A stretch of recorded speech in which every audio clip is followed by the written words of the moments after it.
Assalamualaikum warahmatullahi wabarakatuh. Berjumpa lagi bersama saya Rahmatul Aziza yang akan menyampaikan berita-berita teraktual dan terpercaya seputar Kabupaten Seruyan. Edisi Selasa 25 Januari 2022 yang kami rangkum dalam Kabar Seruyan.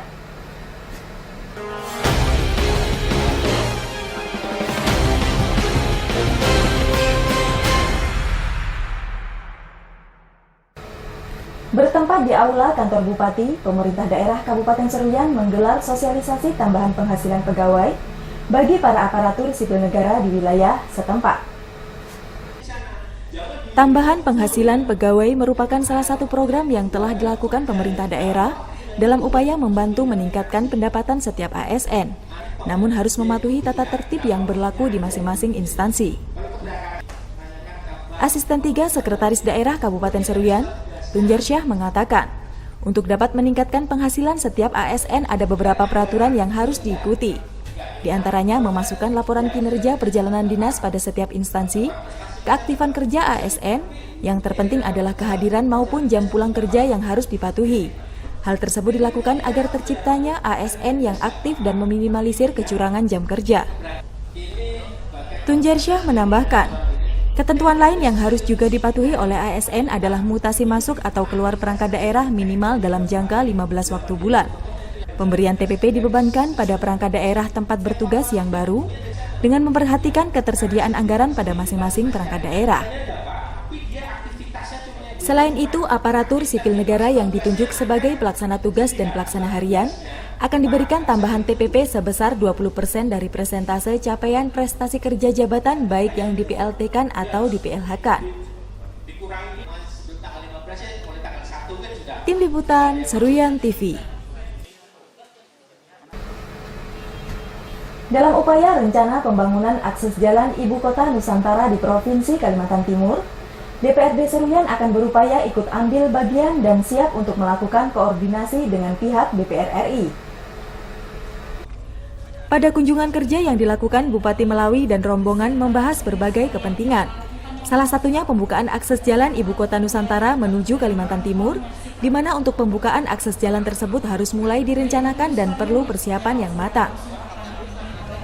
Ketua Dewan Perwakilan Rakyat Daerah Kabupaten Seruyan, Zuli Eko Prasetyo mengatakan, pihaknya sangat mendukung pembukaan akses jalan nasional yang akan dilakukan.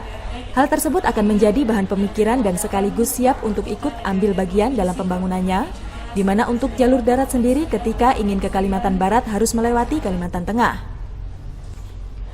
Sementara itu, Wakil Ketua 2 Dewan Perwakilan Rakyat Daerah Kabupaten Seruyan, Muhammad Aswin mengatakan, ke depan pihaknya akan bersama-sama melakukan koordinasi dengan Komisi 5 DPR RI yang membidangi pekerjaan umum dan juga akan berkoordinasi dengan DPRD Melawi untuk membahas berbagai agenda penting lainnya.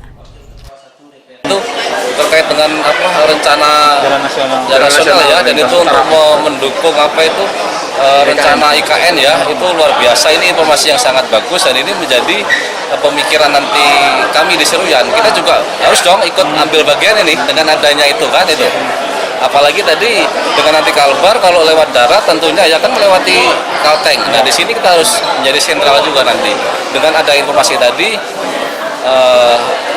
terima kasih ya kepada pemerintah Melawi sudah berupaya itu ya, dan ini menjadi PR kami juga untuk berbenah ke depan seperti itu. Ketua selanjutnya juga kalau memang nanti bersama-sama kita agendakan bersama, kita langsung beraudiensi juga dengan Komisi 5 DPR RI yang membidangi PU. Nanti kita bersama-sama berkoordinasi dengan DPRD Kota Melawi, nanti kita bersama-sama nanti bisa audiensi ke DPR RI dan kementerian nanti ya Pak Wakil Ketua. Siap. Ditambahkan, hal tersebut merupakan sebagai salah satu upaya untuk memudahkan dan memberikan rasa nyaman terhadap masyarakat ketika ingin berkunjung ke IKN tidak keluar biaya banyak. Dan tentunya diharapkan dapat meningkatkan kesejahteraan masyarakat.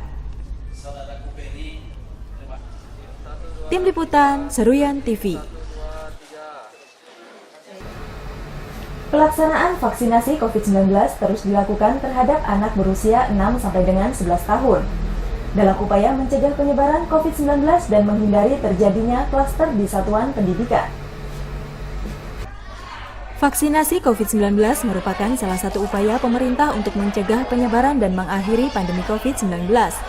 di mana saat ini vaksinasi terhadap anak sekolah dasar yang menjadi program prioritas pemerintah dengan tujuan agar kekebalan tubuh dapat meningkat dan menurunnya resiko terpapar COVID-19. Kepala Sekolah Dasar Negeri 1 Kuala Pembuang, Asri Sutarsi mengatakan, untuk siswa yang mengikuti vaksinasi ada sebanyak 308 orang, di mana sebanyak 7 orang sudah mengikuti vaksinasi mandiri dan 2 orang lainnya tidak dapat mengikuti dikarenakan sakit. Sebelum mengikuti vaksinasi, seluruh orang tua siswa telah diberikan surat permintaan persetujuan. Apabila orang tua siswa memberikan izin atau persetujuan vaksinasi akan dilakukan terhadap anak, di mana hal tersebut sangat penting agar orang tua yang bersangkutan dapat mengetahui. Siswa semuanya di SD kita 308, yang sudah vaksin secara mandiri itu 7 orang, dan yang memang ada sakit bawaan yang memang tidak bisa divaksin itu 2 orang. Yang lainnya alat mengikuti. Selama pelaksanaan vaksin ada kendala nggak Bu dari pihak sekolah? Alhamdulillah tidak ada kendala dan semuanya berjalan dengan baik karena memang banyak dari dukungan dari dinas terkait dan juga dukungan dari teman-teman dan orang tua. Diharapkan setelah mengikuti vaksinasi, kegiatan belajar mengajar secara tatap muka dapat kembali normal dan pandemi COVID-19 dapat segera berakhir dengan capaian vaksinasi yang ditentukan. Tim Liputan Seruyan TV.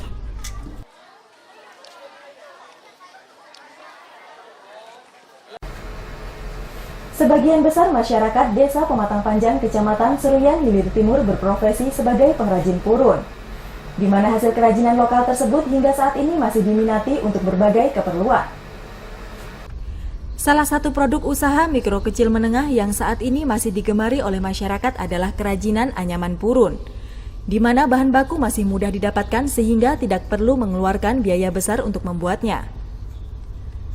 Salah seorang pengrajin anyaman purun di Desa Pematang Panjang, Sunarni mengatakan, banyak kerajinan atau karya yang dapat dihasilkan dari purun, di antaranya tikar, tas, dompet, dan berbagai macam kerajinan lainnya, di mana untuk pemasarannya sendiri saat ini selain di wilayah setempat juga dipasarkan ke daerah lain seperti Samuda dan Sampit, dan untuk mengenalkan secara luas pemasaran juga dilakukan melalui media sosial. Menurutnya, perhatian dari pemerintah daerah saat ini sudah sangat baik dalam upaya mendukung sektor UMKM, di mana ada juga bantuan yang diberikan untuk memudahkan para pengrajin dalam memproduksi barang. Di sini ya, ke daerah lain tuh palingan ke Samuda, Sampit, Mentikar lah. Aman kompeni sekitaran Kuala sininya. Ini untuk pokoknya apa aja yang dibuat ya? Kompe, tikar, tas, dompet. Ini untuk penjualannya itu melalui media sosial aja. Terus perhatian dari pemerintah saat ini kayak apa sih? Alhamdulillah Pak, ada juga tanggapannya tuh lah. Ada juga diberinya segala bantuan kayak seperti mesin jahit segala apa tuh. Diharapkan perhatian dari pemerintah daerah terhadap pengrajin purun dapat terus dilakukan, sehingga sektor UMKM dapat meningkat sehingga membantu kesejahteraan masyarakat di daerah ini. Tim Liputan Seruyan TV.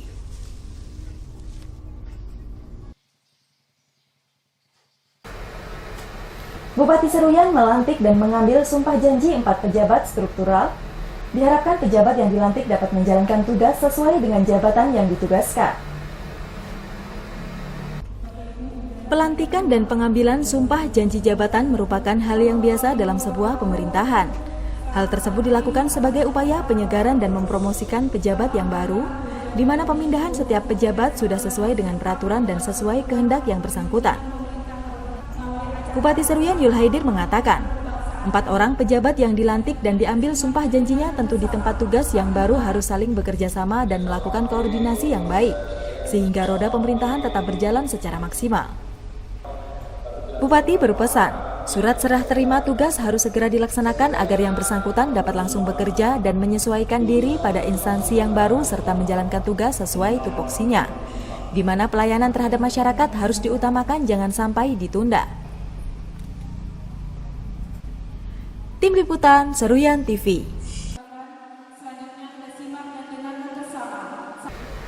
Kalangan Dewan Perwakilan Rakyat Daerah Kabupaten Seruyan meminta instansi terkait agar dapat membantu pelaku UMKM di wilayah setempat untuk memasarkan hasil produksinya hingga keluar daerah. Produk usaha mikro kecil menengah yang ada di Kabupaten Seruyan cukup melimpah.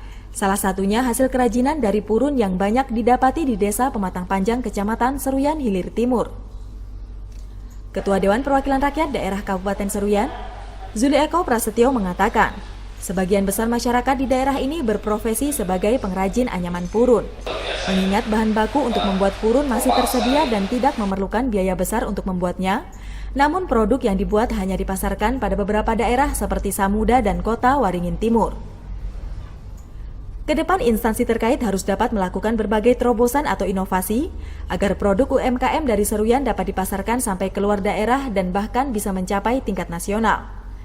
Tentunya apabila kerajinan dari purun sudah dapat merambah ke pasar nasional, bukan hanya masyarakat yang sejahtera, namun Seruyan akan semakin dikenal oleh daerah lain melalui kerajinan tangan masyarakat lokal. Tim Liputan Seruyan TV.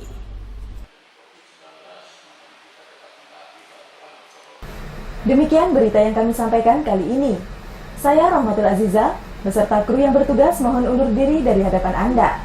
Terima kasih dan sampai jumpa. Wassalamualaikum warahmatullahi wabarakatuh.